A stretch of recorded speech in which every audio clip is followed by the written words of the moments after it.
படத்தலைவன் பண்ணுறீங்க, அந்த படத்துக்கும் இந்த படத்துக்கும் எப்படி வித்தியாசப்படுத்துவீங்க? ஃபுல் அண்ட் ஃபுல் காமெடி தான். இப்போ பொன்ராம் சார் வந்து ஆக்ஷன் ப்ளஸ் காமெடி எனக்கு தெரிஞ்சு நிறையா பண்ணலை. ஸோ இதில் அவர் ஃபர்ஸ்ட் டைம் பண்ணியிருக்காரு. 2 பேரும் குண்டு ஆயிருச்சீங்களா? யார் மேலே போட, எங்கே போட? பாகிஸ்தானுங்கயா. ஜூனியர் ஆர்டிஸ்ட் அதான் ஃபர்ஸ்ட் டைம் பண்ணுறாங்கன்னு நினைக்கிறேன். அந்த மதுரையில் அங்கே இருக்கிறவங்களே தான். அவங்க ஒரு 2 லைன் டயலாக் தான் ரொம்ப திணறினாங்க. இப்போ சரத்குமார் சார் வந்து இறங்கி போய் இன்னும் இல்லைம்மா இப்படி தான் பண்ணணும்னு நடித்து காமிச்சார். அந்த ஸ்லாங்கோடு சொல்லி இப்போ சரத் சாருக்கு வந்து ஃபர்ஸ்ட் டே ஷூட்டிங் பண்ணார். ஃபுல் ஷூட்டிங் முடிச்சுட்டு ரூமுக்கு வந்தாச்சு. நான் ஏதோ ஒரு இடத்துல சரியாக பண்ணலையோ, ஸ்லாங் சரியாக பிடிக்கலையோ, பாடி லாங்குவேஜ் பிடிக்கலையோன்னு அவங்களுக்கு ஒரு தாட் இருந்திருக்கு. ஸோ அதை சொன்னாங்க. ஆமாம் சார் எனக்கும் அது இருந்தது, நான் உங்ககிட்ட எப்படி கேட்கணுன்றது நீங்களே கேட்டுட்டீங்க, ஸோ நாம் திருப்பி ஷூட் பண்ணலான்னு ஒரு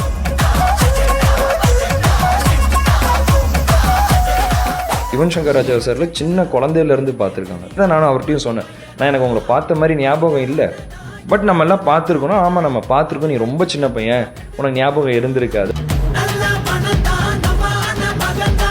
கொம்புசிவி மூவிக்கே நீங்கள் மதுரை தேனி இந்த ஏரியாவில் வந்து ஷூட் பண்ணும்போது உங்களை பார்க்கும்போது காமன் மேன் அப்பாவை பற்றி என்ன சிலாகிச்சுக்குவாங்க? அப்பாவை பற்றி நிறைய நல்ல விஷயம் சொல்லியிருக்காங்க.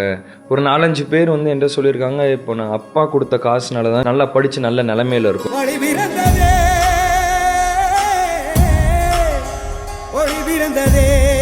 2014 நடிக்க ஆரம்பித்தேன். 10 வருஷம். இப்போ தான் படம் ஒன்று வருது. நான் யாரையும் குத்தம் சொல்ல மாட்டேன். நானும் அப்போ கொஞ்சம் ஒபீஸாக இருந்தேன். அப்பா உடம்பும் சிக்காச்சு. 10 வருஷம் என் லைஃப்பில் வேஸ்ட் ஆனாலும் பரவாயில்ல, எனக்கு அப்பா தான் முக்கியம். நான்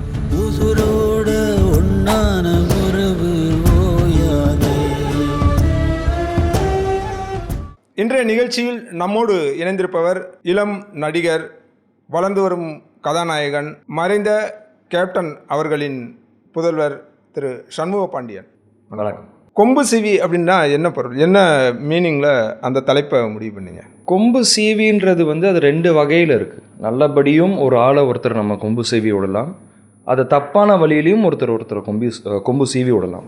அந்த மாதிரி இந்த படத்தில் எப்படி சரத் சாரோ என்ன கொம்பு சீவி விடுறார், நான் அவரை எப்படி சீவி விடுறேன்ற கான்செப்ட் தான். ஸோ அதனால தான் படத்துக்கு அந்த மாதிரி டைட்டில். அப்போ இதுதான் அதோட பிளாட், அந்த படத்தோட ஒன்லைன் அப்படின்னு எடுத்துக்கிறேன். இல்லை அது கிடையாது. இது வந்து ஒரு based on a true event. இப்போ நம்மளுக்கு எல்லாருக்குமே தெரியும் டேம் கட்டிட்டாங்க, டேம் இருக்குது, அது மட்டும்தான் எல்லாருக்கும் தெரியும். அது கட்டுறதுக்கு முன்னாடி அந்த ஊருகள், அதுக்குள்ளே இருந்த ஊருங்கள்லாம் என்ன ஆச்சு, அவங்க எப்படி அஃபெக்ட் ஆனாங்க, அந்த மக்கள் அந்த டேம் கட்டும் போது எல்லோரும் வெளியே போக வேண்டியது இருந்துச்சு. வெளியே போனதுக்கப்புறம் எப்படி அந்த மக்கள் கஷ்டப்பட்டாங்க, எப்படி வாழ்ந்தாங்கன்ற மாதிரி ஒரு இது இருக்கும். பொதுவாக பொன்ராம் சாரோட இயக்கத்தில் படங்கள் அப்படின்றது வந்து பெரும்பாலும் காமெடி ஜானராக இருக்கும். இந்த படம் எப்படி இருக்கு? காமெடி தான். Comedy full and full comedy தான். இப்போ பொன்ராம் சார் வந்து ஆக்ஷன் ப்ளஸ் காமெடி எனக்கு தெரிஞ்சு நிறையா பண்ணலை. ஸோ இதில் அவர் ஃபர்ஸ்ட் டைம் பண்ணியிருக்காரு. அண்ட் ஒரு செட் சாங்கும் இது வரைக்கும் அவர் பண்ணதே கிடையாது, இதில் பண்ணியிருக்காங்க. ஃபுல் அண்ட் ஃபுல் காமெடியாக தான் இருக்கும். ஆக்ஷன் தேவையான இடத்துல கரெக்டாக யூஸ் பண்ணியிருப்பாங்க. லைக் வைக்கணுன்ட்டு வைக்காமல் கதையோடையே சேர்ந்து வரும், அந்த மாதிரி இருக்கும். சரத்குமார் அப்படின்றது அந்த ரோலுக்கு எப்படி சூட் ஆவார்னு நினச்சிங்க? எப்படி அவரை சூஸ்? அது பொன்ராம் சாரோட சாய்ஸ். எனக்கு ஃபஸ்ட்டு வந்து கதை சொல்லிட்டாரு. கதை சொல்லிவிட்டு நான் கதை கேட்டோடனே ஓகே சொல்லிட்டேன். அந்த கேரக்டர் யார் பண்ண போகிறான்னு கேட்கும் போது ஒரு 2-3 ஆப்ஷன் நாங்கள் கேட்டோம், இந்த இவங்களாம் பண்ணால் நல்லா இருக்குமான்ட்டு. அவர் ஸ்ட்ராங்காக இருந்தது வந்து சரத் சார் தான், அவர் பண்ணால் நல்லாயிருக்கும் அப்படின்னும். சரி நீங்கள் கேளுங்க, ஓகேன்னா ஓகேன்னும். அவரும் போய் கதை சொன்னார். சரத் சார் இம்மீடியட்டாக ஒத்துக்கிட்டாரு. அங்கே செட்டுக்கு வந்ததுக்கப்புறம் தான் நல்லாவே எங்களுக்கு பாண்டு இருந்தது. வந்து நல்லா பேசினார், ஜாலியாக இருந்துச்சு. அவர் நல்லா கம்ஃபர்டபுளாக வச்சுக்கிட்டார் எங்களை. நீங்கள் ட்ரீசரில் பார்த்தீங்கனாலே தெரியும், எங்களோட அந்த கெமிஸ்ட்ரி வந்து ரொம்ப க்ளோஸாகவே இருக்கும். எனக்கு அது ஃபஸ்ட்டு நான் போகும்போது ஒரு சீனியர் ஆர்டிஸ்ட்டோட நடிக்க போகிறோம், தப்பு பண்ணிடக்கூடாது, ரீடேக்ஸ் வாங்கிடக்கூடாது, அவங்கள கஷ்டப்படுத்திடக்கூடாதுன்னு ஒன்று இருக்குது. ஸோ நம்ம தனியாக பண்ணும்போது வேறு, பட் ஃபேமஸ் டைரக்டர், கேமராமேன், சுற்றி இத்தனை ஆர்டிஸ்ட், ப்ரொடக்ஷன் செலவு, நிறைய ஜூனியர் ஆர்டிஸ்ட். ஸோ ஆட்டோமேட்டிக்காகவே நம்மளுக்கு மைண்டில் என்ன தோணும், நம்மளால் இவங்க யாருக்குமே பிரச்சனை வந்துடக்கூடாது, பெஸ்ட்டாக பண்ணணும்னு தான் இருக்கும். சரத் சாராக இருக்கட்டும், யாராக இருக்கட்டும், என்ன மற்ற எல்லா ஆர்டிஸ்ட்டையுமே மொத்தம் டீம் ரொம்ப கம்ஃபர்டபுளாக வச்சுக்கிட்டாங்க. ஸோ இப்போ சப்போஸ் ரீடேக் வாங்கினாலும், இல்லாட்டி கேமரா லென்ஸில் ஃபோக்கஸ் மிஸ் பண்ணிட்டாவோ, ஏதோ ஒன்று மிஸ் ஆச்சுனாலோ அவ்வளோ பொறுமையாக ஓகே பரவாயில்ல. ஒரு பொண்ணு வந்து ஒருத்தவங்க ஜூனியர் ஆர்டிஸ்ட் அதான் ஃபஸ்ட் டைம் பண்ணுறாங்கன்னு நினைக்கிறேன். அந்த மதுரையில் அங்கே இருக்கிறவங்களே தான். அவங்க ஒரு 2 லைன் டயலாக் தான் ரொம்ப திணறினாங்க. ரொம்ப பயந்து ரீடேக்ஸாக எடுத்துகிட்டு இருந்தாங்க. ஸோ அப்போ சரத்குமார் சார் வந்து இறங்கி போய் ஒன்றும் இல்லைம்மா இப்படி தான் பண்ணணும்னு நடித்து காமிச்சார். அந்த ஸ்லாங்கோடு சொல்லி இப்படி தான் நீ ஒன்றும் பயப்படாத, நாங்கள் எல்லாம் நீ இன்னும் 2-3 வாட்டி கூட ப்ராக்டிஸ் பண்ணிக்கோ சொல்லு அப்படின்னு சொன்னார். ஸோ அந்த மாதிரி விஷயத்தை தான் நான் சொல்கிறேன். இப்போ பொன்றாம் படம் நம்ம ஏற்கனவே சொன்னால் காமெடி ஜானர் நிறையா இருக்கும் அப்படின்னு. இப்போ உங்களுக்கு வந்து இது வரைக்கும் இந்த 3-4 படம் பண்ணிட்டீங்க. நீங்கள் நான் பண்ண எல்லா படத்துலையும் கொஞ்சம் ஆக்ஷன் சீக்வன்ஸ் தான் நிறையா இருந்தது. இது எப்படி உங்களுக்கு ஒரு சேலஞ்சா இல்லையா? காமெடி ஜானர் அப்படின்றது, காமெடியாக நீங்கள் பண்ணுறது அப்படின்றது எப்படி இருந்தது மற்ற படங்களோட ஒப்பிடும்போது? இது எனக்கு சேலஞ்சுன்னு நான் சொல்ல மாட்டேன். ஏன்னா நம்மளுக்கு ஜென்ரலாகவே ஒருத்தவங்களுக்கு அவங்களுக்குள்ள ஒரு ஹியூமர் சென்ஸ் இருக்கும், ஒரு காமெடி சென்ஸ் இருக்கும். அது அவங்களோட க்ளோஸ் பர்சன் கிட்ட தான் அது வெளியே வரும். ஸோ நான் ஒன்றும் புதுசாக அங்கே எதுவும் காமெடி எழுதலை, நான் புதுசாக எதுவும் கற்றுக்கிட்டு வித்தியாசமாக பண்ணலை. எனக்கு உள்ளே இருந்ததை அந்த ஷைனஸை அதை போக்கி வெளியே பொன்ராம் சார் எடுத்துகிட்டு வந்தார். இது இந்த மாதிரி பண்ணால் போதும், இது இந்த மாதிரி இருந்தால் ஓகேன்ட்டு. அதுவும் நீங்கள் அங்கே மதுரையில் அங்கே போய் உட்காரும் போது தேனி சைடு மதுரை மக்கள்லாம் வந்து பேசும்போது நாங்கள் ஊர் மக்களோட பேசணும். நாங்கள் எல்லாருமே ஷூட்டிங் ஸ்பாட்டில் வந்து உட்காந்தாங்க, எல்லோரும் இருந்தாங்க. ஸோ ஜென்ரலாக பப்ளிக் வந்து பேசினாங்கன்னா நாங்கள் எல்லாரோடையும் பேசணும். ஸோ அவங்களோட பாடி லாங்குவேஜ் வாட்ச் பண்ண ஆரம்பித்தோம். ஸோ அதனாலேயே எங்களுக்கு ஈஸியாக வர ஆரம்பிச்சது. நம்ம அந்த ஊர் சைடில் வந்து ஒரு பாடி லாங்குவேஜ் தனியாக வரும். ஒரு ஊருக்கு ஒரு பாடி லாங்குவேஜ் இருக்குது. ஸோ அந்த பாடி லாங்குவேஜ் நான் பார்த்துக்கிட்டே இருக்கும்போது நம்மளுக்கு ஜென்ரலாகவே நீங்கள் பார்த்தீங்கன்னா இப்போ இங்கேருந்து இன்னொரு ஊருக்கு போகிறோம், ஒரு 3 நாள் தொடர்ந்து அவங்க பேசுகிறத கேட்டால் நம்மளுக்கே ஆட்டோமேட்டிக்காக அந்த வார்த்தை அதே இல்லை ட்ரெய்லர்லேயே பார்க்க முடிஞ்சது. நிறைய அந்த ஸ்லாங் பார்த்தீங்கன்னா நீங்களும் சரி சரத்குமார் சார் சரி, அந்த ஸ்லாங் வந்து கிட்டத்தட்ட அந்த மதுரை, அந்த சவுத்து மதுரை தேனி அந்த ஸ்லாங் இருந்தது, அதை பார்க்க முடிஞ்சது. ஆமாம். ஸோ அந்த மாதிரி தான் நாங்கள் ஸ்லாங்கும் எடுத்தோம் அண்ட் பாடி லாங்குவேஜும் எடுத்தோம். ஸோ இதுக்காக பெருசாக நாங்கள் தனியாக ஒரு கிளாஸ் போகி இந்த மாதிரிலாம் பண்ணி ரொம்ப கஷ்டப்பட்டோன்னு நான் சொல்ல மாட்டேன். ஷூட்டிங் ஆரம்பிக்கிறதுக்கு முன்னாடி பேப்பர் பை பேப்பர் நானும் பொன்ராம் சார் உட்காந்து படித்தோம். அவருக்கு இந்த கேரக்டர்கிட்ட இருந்து என்ன வேணும்னு எனக்கு க்ளீனாக எக்ஸ்பிளைன் பண்ணார். ஒரு 2-3 ஷார்ட்ஸ் அங்கேயே நாங்கள் டயலாக் ரிஹர்சல் பண்ணி பார்த்துட்டோம். ஸோ அதனால் ஷூட்டிங் ஸ்பாட்டில் வந்து நம்மளுக்கு பிரச்சனை இருக்கக்கூடாதுன்னு முன்கூட்டியே இந்த மாதிரி கொஞ்சம் ப்ராக்டிஸ் எடுத்தோம். ஷூட்டிங்கில் வந்து எங்களுக்கு எந்த பிரச்சனையும் இல்லை. இப்போ நீங்கள் படைத்தலைவன் பண்ணுறீங்க, அந்த படத்துக்கும் இந்த படத்துக்கும் எப்படி வித்தியாசப்படுத்துறீங்க? படைத்தலைவனுக்கு வந்து நான் பெருசாக ஒன்றும் ரியாக்ட் பண்ண தேவையில்லை. ஒரு அமைதியான பையன், ஒரு மாதிரி சீரியஸாக வாழ்க்கை ஃபுல்லாக அந்த படம் ஆரம்பிச்சதுலேருந்து அவன் சீரியஸாக தான் இருக்கான். அவனுக்கு சந்தோஷம்னா என்னன்னே தெரியல. அந்த மாதிரியான ஒரு கேரக்டராக போகிறனா தான் இருந்தது. ஸோ அதுக்கு நான் ரொம்ப கஷ்டப்பட்டு மெனக்கடணும், ரியாக்ஷன் கொண்டு வரணுன்ட்டு. ப்ளஸ் நான் அதில் என்ன ரியாக்ட் பண்ணாலும் அவ்வளோ முடியுது அடியில் வெளியே தெரியல. ஸோ நான் ரொம்ப மினிமலாக பண்ணாலே அது நல்லா வெளியே தெரிஞ்சுது. இதுக்கு வந்து நம்ம ஃபேஷியல் எக்ஸ்ப்ரெஷனாக இருக்கட்டும், பாடி மூமெண்ட்டாக இருக்கட்டும், எல்லாமே ரிஜிடாக இருக்க முடியாது. கொஞ்சம் லூஸாக இருந்தால் மட்டும்தான் இதுக்கு ஒர்க் ஆகும். ஸோ நான் அங்கே தான் கேட்டேன், நீங்கள் காமெடின்றது எல்லாருக்கும் ஈஸியாக பண்ணிட முடியாது. ஜென்ரலாக நீங்கள் சொன்னீங்க அவங்களுக்கு ஒரு ஹியூமர் சென்ஸ் இருக்கும் அப்படின்றது. இல்லை அது ஈஸியாக அவ்வளோ வெளியே நம்மளுக்கு வந்து ஒரு வெக்கம் இருக்கும் தெரியுமா. பொதுவாகவே அவங்க நடிக்கிறவங்க எல்லா ஆர்டிஸ்ட்டுமே இப்போ நாகேஷ்லேருந்தே சொல்கிறேன் வந்து இருக்கிறதுலே டஃப்பான ஜாப் வந்து இன்னொன்று மற்றவங்க சிரிக்க வைக்கிறது அப்படின்றது. ஆமாம், நான் அதை தான் சொல்கிறேன். நான் மற்றவங்கள சிரிக்க வைக்கிறேன்னு அதை தான் நான் சொல்ல ட்ரை பண்ணுறேன். காமெடி ஜானருக்குள்ளே நான் இருக்கேன்.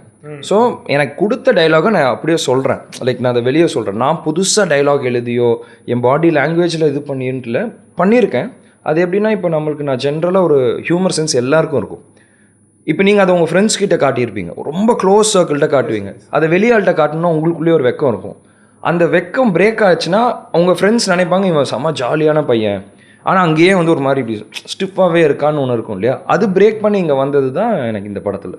டைரக்டராக பொன்ராம் சார் எந்த அளவுக்கு உங்களுக்கு சப்போர்ட் பண்ணார்? எனக்கு ரொம்ப ரொம்ப ரொம்ப நல்லா சப்போர்ட் பண்ணார். ஏன்னா அவர்னால தான் என்னை அந்த ஷைனஸை பிரேக் பண்ணி என்னால் வர முடிஞ்சுது.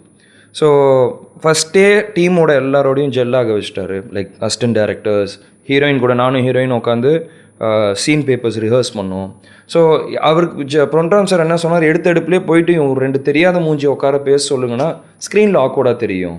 ஸோ அவங்க முன்னாடியே பேசிட்டு ஒரு 2-3 வாட்டி பேசிட்டாங்க, எனக்கு தெரியும் அப்படின்னு ஆயிடுச்சுன்னா ஸ்க்ரீனில் அது தெரியாதுன்ட்டு. ஸோ ஒன்றா உட்காந்து சீன் ரிஹர்ஸ் பண்ண வச்சார்.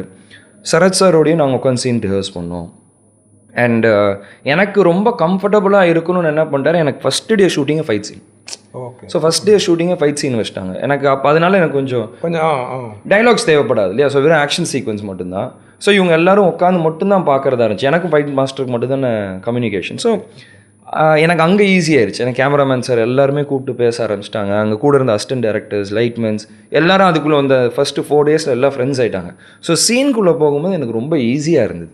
ஸோ பொன்ராம் சார் இந்த மாதிரி தான் கொண்டு போகணும்னு அதை பிளான் பண்ணார். அதே மாதிரி நானும் அவர்கிட்ட சொன்னேன், சார் நான் வந்து எனக்கு மானிட்டர் பார்க்குற பழக்கம் கிடையாது. ஏன்னா நான் கரெக்டாக பண்ணுறேன்னா இல்லையான்னு என்னால் ஜட்ஜே பண்ண முடியாது. நீங்கள் டைரக்டர், உங்களுக்கு இது தப்புன்னா நீங்கள் தப்புன்னு சொல்லுங்கள், எத்தனை ரீடேக் வேணால் போய்க்கலாம். இது உங்களுக்கு ஓகே சாட்டிஸ்ஃபைட்னா ஓகே சார். நானாக வந்துட்டு சார் எனக்கு என்ன சொல்கிறது, இது தப்பாக பண்ணிட்டோனோ அது பண்ணிட்டோனோன்னு எனக்கு சொல்ல தெரியாது சார், நீங்கள் சொல்லுங்கள் என்ன ஓகே அப்படின்னாரு. அதே மாதிரி அவருக்கு பட் பை ப்ராக்டிஸ் எல்லா மற்ற ஆர்டிஸ்ட்லாம் அப்படி தான் அவங்க தான் சொல்லுவாங்களா அந்த மாதிரி சரியா இல்லை ரீடேக் போகணும்? சில பேருக்கு தோணும் இல்லையா. இப்போ சரத் சாருக்கு வந்து ஃபஸ்ட் டே ஷூட்டிங் பண்ணார், ஃபுல் ஷூட்டிங் முடிச்சுட்டு ரூமுக்கு வந்தாச்சு. நான் ஏதோ ஒரு இடத்துல சரியாக பண்ணலையோ, ஸ்லாங் சரியாக பிடிக்கலையோ, பாடி லாங்குவேஜ் பிடிக்கலையோன்னு அவங்களுக்கு ஒரு தாட் இருந்திருக்கு. ஸோ அதை சொன்னாங்க. பண்ணுறாங்க சார். ஆமாம் சார், எனக்கும் அது இருந்தது. நான் உங்ககிட்ட எப்படி கேட்கணுன்றதை நீங்களே கேட்டுட்டீங்க. ஸோ நாம் திருப்பி ஷூட் பண்ணலான்னு ஒரு ஃபுல் டே திருப்பி ரீஷூட் பண்ணாங்க அது. ஸோ அதுதான் நான் சொல்லிட்டேன் ஃபஸ்ட்டு, எனக்கு அது கேட்க தெரியாது சார். கேட்க தெரியாதுன்னா எனக்கு தெரியல அது நான் பண்ணுறது கரெக்டாக இல்லையான்ட்டு. ஆஸ் அ டேரக்டர் நீங்கள் அங்கேருந்து என்னை பார்க்குறீங்க, உங்களுக்கு இன்னும் எக்ஸ்ட்ரா வேணும்னா எனக்கு சொல்லுங்கள், நான் இன்னும் பெட்டர்மெண்ட் பண்ணிக்கிட்டே வரேன். ஸோ நீங்கள் தான் எனக்கு அதை சொல்லணும்னு அவர் பார்த்துட்டு சப்போஸ் தேவைப்பட்டால் சொன்னார், தேவைப்படலைன்னா எதுவுமே சொல்ல மாட்டார், ஓகேன்னு சொல்லிட்டு போயிருக்கேன். கொம்புசெவி படத்துக்கு சண்முக பாண்டியன் இந்த கேரக்டருக்கு சரியாக இருப்பார் அப்படின்றதுக்கு எப்படி அதை பொன்ராம் சார் ஜஸ்டிஃபை பண்ணுறாரு? உங்களோட புரிதலில் இருந்து, இது ஆக்சுவலாக அவர்கிட்ட கேட்க வேண்டிய கேள்வி, இது உங்களோட புரிதலில் இருந்து. இல்லை, இது எப்படி இருந்ததுன்னா பொன்ராம் சார் இந்த கதையை ஃபஸ்ட்டே லைனாக எழுதி வச்சுருந்தார். ஸோ என்னை பார்க்குற வரைக்கும் அவர் எனக்கு என்ன கதை எடுக்க போகிறாருன்னு அவருக்கும் தெரியாது, எனக்கும் தெரியாது. ஃபஸ்ட்டு என்னை நேராக வந்து பார்த்த உடனே தான் ஓகே இந்த மாதிரி கேரக்டர் போகலாம், இது பண்ணால் இந்த பையனுக்கு செட் ஆகும்னு அவர் முடிவு பண்ணார். ஓகே, அதுக்கப்புறம் தான் ஸ்கிரிப்டை ஃபுல்லாக எழுதவே ஆரம்பித்தார். ஸோ உங்கள் மைண்டில் வச்சுட்டு தான் என்ன மைண்டில் வச்சுட்டு தான் ஸ்கிரிப்டே எழுத ஆரம்பித்தார். லைன் நம்ம ஜென்ரலாக நம்ம ஒரு லைனாக சொல்கிறோம் இல்லையா, அது எந்த கதை யாரை வச்சு வேணால் பண்ணலாம். பட் ஸ்கிரிப்டாக எழுதும் போது என்ன தான் செட் பண்ணி வச்சு ஸ்கிரிப்ட் எழுதினார். ஸோ என் ஹைட்டு என் பாடிக்கு இதுக்கு தகுந்த மாதிரி தான் கேரக்டரைசேஷனும் பில்ட் ஆகி இருந்துச்சு. இல்லை இப்போ உங்களுக்கும் பொன்ராம் சார் இருக்கும் அப்படின்னா நீங்கள் பொன்ராம் எப்போ ஃபஸ்ட்டு பார்த்தீங்க, இல்லை அவர் உங்களை எப்போ மீட் பண்ணார், இந்த கனெக்ஷன் எப்போ? எனக்கு தெரிஞ்சு இது அப்பா இருக்கும் போதே நடந்தது 2023 நவம்பர் அந்த டைமில் தான் இருக்கும்னு நினைக்கிறேன். சம்டைம் அந்த மாதிரி அவர் வந்தார், என்னை பார்த்தாரு, லைன் சொன்னார். ஸோ அப்பயே ஸ்டோரி லைன் சொல்லிட்டாரு. லைன்னா லைக் என்கிட்ட 4-5 லைன் இருக்குது, இதில் எந்த லைன் நான் பார்த்து டிசைட் பண்ணிட்டு சொல்கிறேன், எனக்கு கொஞ்சம் டைம் வேணும்னு கேட்டார். நாங்களும் ஓகே சார் நீங்கள் சொல்லுங்கன்னு விட்டுட்டோம். பட் அப்பயே அவர் கமிட்டடாக இருந்தார் உங்களை வச்சு படம் பண்ணணுன்றதுல. ப்ரொடியூசர் வந்து என்னை வச்சு படம் பண்ணணுன்ட்டு இருந்தார், என் டேட்ஸ் கேட்டிருந்தார். டைரக்டர் யாருன்னா பொன்ராம் சார் டேட்ஸ் நான் கேட்குறேன், அவர் ஓகேன்னா 2 பேருக்கும் ஓகேன்னா பண்ணலாம் அப்படின்னாரு. ஸோ ப்ரொடியூசர் தான் இதை 2த்தையும் ஸ்டார்ட் பண்ணி வச்சார். ஸ்டார் சினிமாஸ் அவங்க தான் இதை ஸ்டார்ட் பண்ணி வச்சாங்க. ஸோ பொன்ராம் சார் வந்து சொல்லிவிட்டு போயிட்டு எனக்கு தெரிஞ்சு ஒரு 3 to 6 months இருக்கும். ஃபுல்லாக ஸ்கிரிப்ட் ரெடி பண்ணார். அதுக்குள்ளே அப்பாவுக்கு இதெல்லாம் ஆச்சு. ஸோ நானும் சினிமா பக்கம் கொஞ்ச நாள் கான்சென்ட்ரேட் பண்ணாமல் படைத்தலைவன் முடிக்க வேண்டிய கட்டாயத்தில் இருந்தேன், எண்டில் இருந்தேன். ஸோ அதுவும் முடித்ததுக்கப்புறம் நான் இந்த படம் ஸ்டார்ட் பண்ணேன். ஏன்னா முடி வெட்ட வேண்டியது இருந்துச்சு, லுக் டெஸ்ட் பண்ண வேண்டியது இருந்துச்சு. அந்த லுக் டெஸ்ட் பண்ணி கேரக்டராக செட் பண்ணதுக்கப்புறம் ஒரு கொஞ்சம் மாதங்கள் கழித்து தான் நாங்கள் ஷூட்டிங்கே ஆரம்பிச்சோம். இந்த படத்தோட ஒரு பெரிய எனர்ஜி அப்படின்னா யுவன் சங்கர் ராஜாவை சொல்லலாம். அவரோட நீங்கள் கனெக்ட் ஆகிறத எப்படி பார்க்குறீங்க? நான் யுவன் சாரை வந்து இதுக்கு முன்னாடி நான் பார்க்கல. எனக்கு தெரிஞ்சு நான் படம்லாம் முடிஞ்சதுக்கப்புறம் கம்போசிங் ஆரம்பிக்கிறதுக்கு முன்னாடி தான் யுவன் சங்கர் ராஜா சார். பட் ஆனால் உங்களுக்கு தெரியுமா அவர் தான் பண்ண போகிறாரு? எனக்கு முன்னாடியே தெரியும். ஏன்னா சார் வந்து பிஸியாக இருந்தார், நம்மளும் போயிட்டு அவரை டிஸ்டர்ப் பண்ண முடியாது. ஏன்னா சாங் கம்போஸ் பண்ணிகிட்டு இருக்கும்போது நம்ம போயிட்டு நடுவில் மீட் பண்ணணும் இது பண்ணணும்னு சொல்ல முடியாது. ஏன்னா அவர் துபாயில் தான் இருந்தார் மோஸ்ட்டாக, அங்கே தான் கம்போசிங் பண்ணார், எல்லாம் பண்ணார். ஸோ சென்னைக்கு வரும்போது ஒரு டைம் கொடுத்தாரு, போய் பார்த்தோம். ரொம்ப நல்லா ஃப்ரெண்ட்லியாக பேசினார், நல்லா ஜெல்லானார். ஏன்னா அப்பாவுக்கும் ராஜா சாருக்கும் செம்ம ஃப்ரெண்ட்ஷிப். அப்பா அம்மா வந்து இளையராஜா யுவன் சங்கர் ராஜா சாரில் சின்ன குழந்தையிலேருந்து பார்த்துருக்காங்க. நாங்கள் எங்கேயாச்சும் தேட்டரில் பார்த்துருப்போம். நான்லாம் ரொம்ப சின்ன பையனாக இருப்பேன், அதனால் எனக்கு ஞாபகம் சரியாயில்லை. இதே தான் நானும் அவர்கிட்டையும் சொன்னேன், நான் எனக்கு உங்களை பார்த்த மாதிரி ஞாபகம் இல்லை, பட் நம்ம எல்லாம் பார்த்துருக்கணும். ஆமாம் நம்ம பார்த்துருக்கோம், நீ ரொம்ப சின்ன பையன், உனக்கு ஞாபகம் இருந்திருக்காது அப்படின்னு சொல்லியிருக்காரு. ஸோ இப்போ உங்களை விட அவருக்கு இன்னும் கொஞ்சம் ஒரு எமோஷ்னலாக கனெக்ட் ஆகிருக்கு. ஸோ அதுக்காக தானோ என்னமோ எனக்கு தெரிஞ்சு இப்போ ஆடியோ லான்ச்சில் பார்த்தீங்கன்னா அவரே சொல்லியிருப்பார், நான் இது வரைக்கும் எங்கேயுமே இவ்வளோ பேசினது கிடையாது, இங்கே தான் ஃபஸ்ட் டைம் இவ்வளோ பேசுகிறேன் அப்படின்ட்டு. ஸோ படத்துலேயும் பேக்ரவுண்ட் ஸ்கோராக இருக்கட்டும், பாட்டாக இருக்கட்டும், ரொம்ப நல்லா பண்ணியிருக்காரு. அவரோட எக்ஸ்ட்ரா கொடுத்து பண்ணியிருக்காரு. எனக்கு தெரிஞ்சு யுவன் சங்கர் ராஜா சார் இந்த மாதிரி ஒரு கிராமத்து சப்ஜெக்டில் மியூசிக் போட்டு ரொம்ப நாள் ஆச்சு. திருப்பி அவர் இது பண்ணும்போது அவர் ஹீஸ் பேக் டு ஃபார்ம் அப்படின்ற மாதிரி இருக்குது. ரொம்ப க்ளோஸான ஒரு ஃபேமிலியோட பையன், அது சின்ன குழந்தையா இருந்தே அவங்கள பார்த்துருக்காரு அப்படின்னும் போது அதுக்குன்னு ஒரு ஸ்பெஷல் கேர் அல்ல ஒரு எஃபெக்ட், அதுக்கு ஒரு கூடுதல் மெனக்கடல் அப்படி ஏதாவது பண்ணியிருக்காரா? இருக்கும் நான் நினைக்கிறேன். ஏன்னா நம்மளுக்கு தெரியாது இல்லையா, அவருக்குள்ளே அது இருக்கும். ஓகே நான் இந்த பையனுக்காக ஏதாவது பண்ணணும், விஜயகாந்த் சார் பையன் நம்மளுக்கு சின்ன வயசுலேருந்து தெரியும் இவனுக்காக ஏதாவது ஒன்று பண்ணியே ஆகணும்னு அவருக்குன்னு ஒன்று இருக்கும் இல்லையா. மேபி பண்ணியிருக்காருன்னு எனக்கு தோணுது. ஏன்னா ரொம்ப நல்லா பண்ணியிருக்காரு. பேக்ரவுண்ட் ஸ்கோராக இருக்கட்டும், எனக்குன்னு ஒரு மியூசிக் போட்டு கொடுத்துருக்காரு, அதுவாக இருக்கட்டும், படத்தில் வந்து எல்லா பாட்டாக இருக்கட்டும், தனியாக எத்தனை வாட்டி நம்ம கரெக்ஷன் கொடுத்தாலும் அவர் மூஞ்சி சுழிச்சிக்காமல் நான் பண்ணித்தரேன் இப்பயே பண்ணித்தரேன்னு சொல்லி பண்ணியிருக்காரு. அப்போ எனக்கு தெரிஞ்சு அவர் அது எஃபர்ட் எடுத்து தானே பண்ணியிருக்காரு. இப்போ நீங்கள் ஷூட்டிங் ஸ்பாட் போகிறீங்க, இப்போ இதுக்கே எடுத்துக்கோங்க, இந்த கொம்புசி மூவிக்கே நீங்கள் மதுரை தேனி இந்த ஏரியாவில் வந்து ஷூட் பண்ணும்போது உங்களை பார்க்கும்போது காமன் மேன் என்ன அப்பாவை பற்றி என்ன சிலாகிச்சுக்குவாங்க? நிறையா இப்போ யாராக இருந்தாலும் எடுத்தோன்னே உடனே உங்களை பார்க்கும்போது அந்த ரிசம்லன்ஸ் வரும்.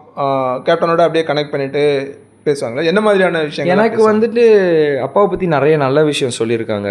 ஒரு 4-5 பேர் வந்து என்கிட்ட சொல்லியிருக்காங்க, இப்போ நான் அப்பா கொடுத்த காசுனால தான் இப்போ நாங்கள் வந்து நல்லா படித்து நல்ல நிலைமையில் இருக்கும், இல்லை எங்கள் பையன் வந்து இப்போ ஃபாரினில் வேலை செய்கிறான், இந்த இதில் அப்பாவுக்கு பண்ணதில்லை அப்படின்னு தான் நிறைய பேர் அந்த மாதிரி சொல்லியிருக்காங்க.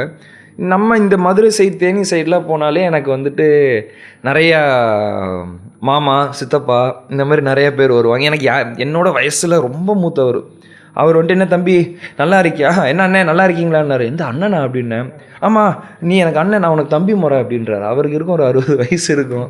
அவர் அந்த மாதிரி எனக்கு ரிலேட்டிவாக எல்லாமே உங்களை ரிலேட் பண்ணி பேசுகிறாங்க. என்ன வந்து நிறைய பேர் என்கிட்ட வந்து நான் உன் சித்தப்பா முறை வரணும், நான் உங்கள் மாமா முறை வரணும் அப்படின்னு வந்து பேசுவாங்க. நானும் அப்படிங்களா சரிங்க எனக்கு அது தெரியல, பட் வாங்க நல்லா இருக்கீங்களா என்ன ஏதுன்னு உட்காந்து பேசியிருக்கேன்.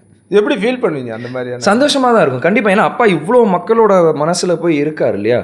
அது இப்போவும் அப்பா இல்லாத 2 வருஷம் கழிச்சு இன்னமும் மக்கள் அவரை மிஸ் பண்ணுறாங்க, அவரை பார்க்கணுன்னு எதிர்பார்க்குறாங்க. அதை பார்க்க முடியாததை வந்து என்கிட்டயோ எங்கள் அண்ணன்கிட்டயோ அதை பேசும்போது அவங்களுக்கும் நல்லதாக பெட்டராக ஃபீல் ஆகுது, அதை ஷேர் பண்ணிக்க முடியுதுன்ற மாதிரி நினைப்பாங்க. இன்னைக்கு நிலைமைக்கு நீங்கள் இந்த மாதிரி ஏதாவது யோசிச்சது உண்டா? அப்பா இருந்திருந்தாரு அப்படின்னா இப்போ உங்களோட க்ரோத் ஸ்லோவாக வர மாதிரியோ அல்லது 1 by 1 வரும்போது அப்பா இருந்தார் அப்படின்னா ஒன்று அவரோட இன்ஃப்ளூயன்ஸ், அப்புறம் அவரோட நல்ல மனசுக்கு. இப்போ இன்றைக்கி சரத்குமார் வராரு, ஈவன் வராரு அப்படின்னா அது மாதிரி நிறைய பேர் வந்திருப்பாங்க. ஒரு பவர் அப்படின்னா 2014 நடிக்க ஆரம்பித்தேன். 10 வருஷம் இப்போ தான் படம் ஒன்று வருது. இல்லை அதுதான் வந்திருந்திருந்தா அப்பயே வந்திருந்துருக்கணும் இல்லையா. நான் யாரையும் குத்தம் சொல்ல மாட்டேன். நானும் அப்போ கொஞ்சம் ஒபீஸாக இருந்தேன், அப்பா உடம்பும் சிக்காச்சு. ஸோ அப்பா தீவிரமான பாலிடிக்ஸில் இருந்தார். அப்போது அதனாலேயும் எனக்கு சினிமா இதில் அஃபெக்ட் ஆச்சு. ஸோ அது ஒரு ரீசனாக அதில் எல்லாமே தானே நம்மளுக்கு எல்லாமே தானே இருக்க போகுது. ஸோ அதுவும் அது மெயின் ரீசனாக நான் சொல்ல மாட்டேன். எல்லாமே சின்னதாக ஒன்று இருந்தது. ஸோ நான் மெயினாக என்ன பண்ணிட்டேன், அப்பா கூட இருக்கணும்னு நான் முடிவு பண்ணேன். எனக்கு 10 வருஷம் என் லைஃப்பில் வேஸ்ட் ஆனாலும் பரவாயில்ல, எனக்கு அப்பா தான் முக்கியம்னு நான் கூட இருந்துட்டேன். ஃபைன். அந்த 1 year ஆச்சுன்னு சொன்னீங்க இந்த மூவிக்கு. இப்போ மீன்வைல் உங்களுக்கு வேறு ஏதாவது படம் கமிட் ஆகிருக்கும், இப்போ அதை அதெல்லாம் எப்படி மேனேஜ் பண்ணுறீங்க? எனக்கு கமிட் ஆச்சு. நான் மீன்வைல் நிறைய படம் கதை கேட்டேன். கேட்டு நான் இப்போ எல்லாம் ஓகே பண்ணி வச்சுருக்கேன். ஸோ எல்லாருக்குமே வந்து நான் முடி கட் பண்ணதுக்கப்புறம் தான் வரணும்னு கேட்டாங்க. ஏன்னா இந்த படத்துலையும் லாங் ஹேர் தான். நான் சொல்லிட்டேன் முடியாது, நான் பாதி படம் இதில் ஷூட் பண்ணிவிட்டு அதை முடிச்சுட்டு தான் வருவேன்னு சொல்லியிருந்தேன். ஸோ ஹேர் கட் பண்ணிவிட்டு தான் பண்ணணுன்னாங்க. நான் ஒரு 4 to 5 படம் ஸ்கிரிப்ட் கேட்டுட்டேன். இப்போது நான் ஓகே சொல்லிட்டேன். இப்போ டாக்கிங் டேர்ம்ஸில் இருக்குது, இன்னும் ஃபைனல் அக்ரிமெண்ட் மட்டும் பண்ணல. ஸோ ஃபைனல் அக்ரிமெண்ட் பண்ணோடனே ஒரு அனௌன்ஸ்மெண்ட்டாக வெளியே வரும். இன்னொரு லுக் டெஸ்ட்டுக்காக தான் நான் முடி கட் பண்ணி அந்த லுக் டெஸ்ட்டும் ஓகே ஆயிடுச்சு. ஸோ அது கூடிய சீக்கிரம் அனௌன்ஸ்மெண்ட் வந்துடும். சசிகுமார் சாரோட ஒரு படம் பண்ணுறதா இருந்தது, வெப் சீரிஸ். அது இல்லை, அது வந்து என்ன ஆச்சுன்னா நம்மளுக்கு அந்த வெப் சீரிஸ் வந்து ஒரு ப்ரொடக்ஷன் கம்பெனி, வெளி கம்பெனி ஒருத்தவங்களுக்கு, ஓடிடி கம்பெனிஸ் இருக்கு இல்லையா, அது வந்து ஒருத்தவங்ககிட்ட இருந்து இன்னொருத்தவங்ககிட்ட கை மாறுச்சு. ஸோ அப்போ வந்து நிறைய ப்ராஜெக்ட்ஸ் அவங்க வேணான்னு ஒதுக்கிட்டாங்க. அதில் ஒன்று ஒதுக்கப்பட்ட ப்ராஜெக்டாக இந்த ப்ராஜெக்ட் மாட்டிருச்சு. ஸோ அதனால் இது நம்ம யாருனாலையும் ஒன்றும் பண்ண முடியாது. சசிகுமார் சாரும் என்னை வச்சு எவ்வளோ பண்ணணும்னு ட்ரை பண்ணார், பட் அது நடக்கலை. ஸோ எனக்கு தெரிஞ்சு கூடிய சீக்கிரம் நாங்கள் 2 பேரும் சேர்ந்து பண்ணுவீங்க நம்புறீங்க.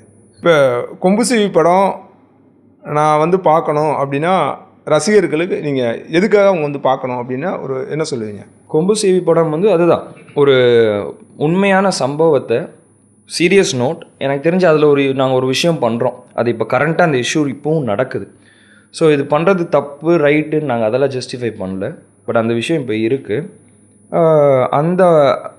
அது ஒன்று. ப்ளஸ் செம ஜாலியான படம். இப்போ நீங்கள் நம்மளுக்கு நிறைய ஸ்ட்ரெஸ் இருக்குது, டென்ஷன் இருக்குது. இந்த மாதிரி படம் தேட்டருக்கு வந்து எனக்கு தெரிஞ்சு ரொம்ப நாள் ஆச்சு. பொன்ராம் சார் மாதிரி அந்த ஜாலியாக படத்தில் இது எதுவுமே சொல்லாமல் வருத்தப்படாத வாலிபர்கள் சங்கம் வந்து அந்த மாதிரி. ஸோ படத்தில் நீங்கள் ரொம்ப நீங்கள் நம்ம போயிட்டு லாஜிக் தேடிக்கிட்டோ எது பார்க்காம ஜஸ்ட்டு போய் உட்காந்து ஜாலியாக பார்த்தோமா, சிரிச்சிட்டோமா, ரிட்டன் படத்தை விட்டு வெளியே வரும்போது சந்தோஷமாக வந்தோமா, அந்த மாதிரி ஒரு படமாக இருக்கும். அதுக்கு தான் நாங்கள் போராடி இருக்கோம். அது மக்கள் தான் சொல்லணும் அந்த மாதிரி இருந்துச்சா இல்லையான்ட்டு. அண்ட் நம்மளுக்கு ரிலேட் பண்ணிக்கக்கூட பொருள் இது மாதிரி எப்படி இருக்கும்னா, எனக்கும் சரத் சாருக்குள்ளே இருக்க அந்த பாண்டிங், எனக்கும் எங்கள் அம்மாக்குள்ளே இருக்க பாண்ட், அதுக்கப்புறம் எனக்கும் அந்த ஊர் மக்களுக்குள்ளே இருக்கிற பாண்ட், நாங்கள் பண்ணுற வேலைகள், இது எல்லாமே யாராவது ஒருத்தருக்கு அவங்களோட கரண்ட் சுச்சுவேஷனோட அதை ரிலேட் பண்ணுற மாதிரி இருக்கும். ஸோ ஒரு சின்ன விஷயமாக கூட இருக்கலாம், பட் அவங்களோட லைஃப்பில் அந்த மாதிரி நடந்திருக்கும். எக்ஸாக்டாக நாங்கள் பண்ணுறதே நடந்திருக்காது, பட் அதே மாதிரியான விஷயம் ஏதாச்சும் ஒன்று நடந்திருக்கும். ஸோ அது அவங்க கூட நல்லா ரிலேட் பண்ணிக்க முடியும். கொம்புசி திரைப்படம் மிகப்பெரிய வெற்றி அடையட்டும். வாழ்த்துக்கள். நன்றி.